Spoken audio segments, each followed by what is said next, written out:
we know from the beginning of the Russian invasion of Ukraine that many Russian civilians have protested against this, and thousands have been arrested, sometimes almost immediately after launching their protest. Take a look at this. За активистов вообще. Вы за активистов? За активистов, конечно. Я просто хотела спросить, как вы думаете, если здесь вот просто сказать два слова, меня за это сейчас арестуют или нет? Вас уже задерживают.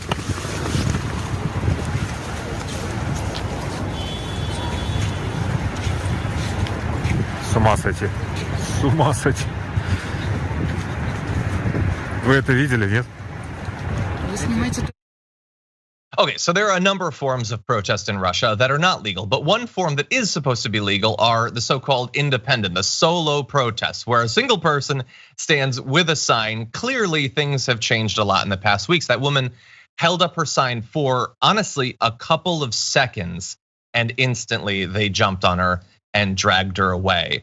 And Kyla, I try to imagine being willing to do that in Russia, knowing so many people have already been arrested, worrying about escalation against protesters, and God only knows what they could end up doing. So being willing to do it anyway, just to get the message out that the Russian people don't support this, seems even more courageous. Yeah, no, I really want to commend that woman for her bravery. Getting arrested is no joke. I've been arrested at the Capitol before and protesting for democracy reform. But again, it's completely a different level. I heard that they're facing up to 15 years in prison for protesting. And so it just loops back to the desperation that Putin is showing, trying to stifle the voices of his citizens, the many Russians who do not want this war, who do not want the blood of the innocent Ukrainians dying on their hands. And so it is, again, a desperate overreach from the Russian government, stifling the voices of peaceful protesters. Yeah, 100%. And by the way, protests continue in Ukraine as well. So some cities have fallen to Russian forces. Ukrainian citizens there continue to protest. Again, got to be incredibly worried about what the Russians might do. And as a demonstration of that, I want you to take a look at this video. I believe it's happening in Kherson. Take a look at what the Russian soldiers in an APC do when people start protesting.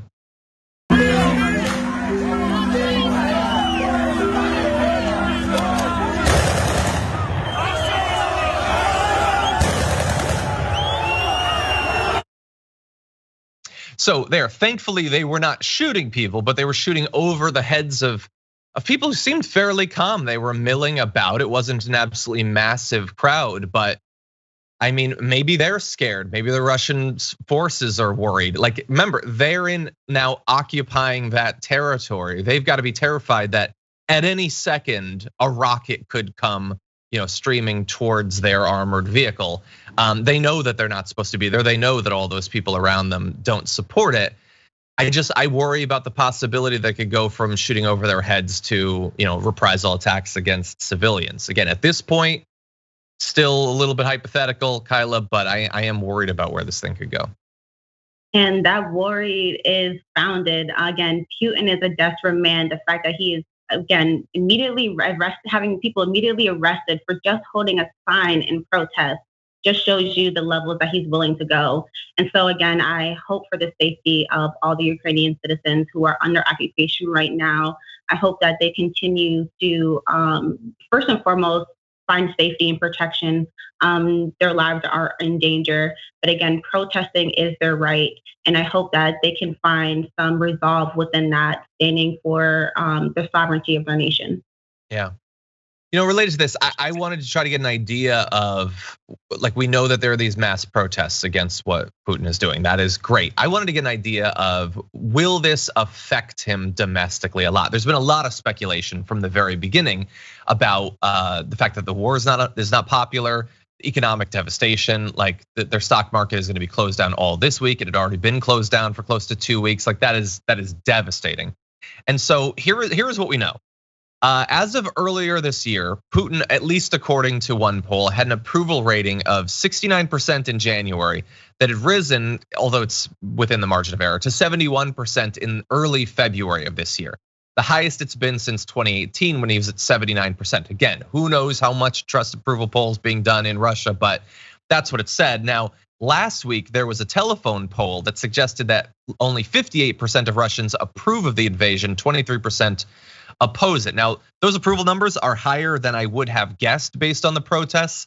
Again, who knows how much you can trust these results, but the war significantly less approved of than Putin himself.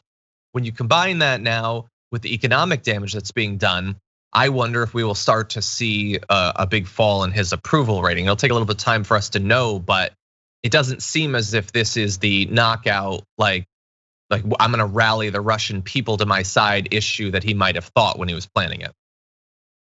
Yeah, you can tell this wasn't a really thought through plan. And it never is when you think about the power that these oligarchs have and how they use it. And it's going to be really interesting as we see different sanctions put on the same oligarchs who supported him in the past and how they respond to it as well. I'm thinking that he's going to have a Caesar moment soon where everyone starts backstabbing him. But we'll see. Again, I'm not an expert in foreign policy or entirely on this conflict. But what I do know is that Putin is making a huge misstep in invading Ukraine, causing the deaths of millions or thousands and potentially millions of people. And so I hope that this conflict ends soon.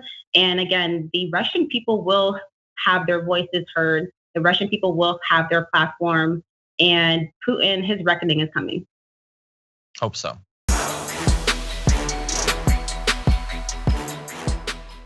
For more political news, breakdowns, interviews, stories of activism, and me trying my hardest to care about the occasional big celebrity news story, subscribe to our YouTube channel at youtube.com/The Damage Report.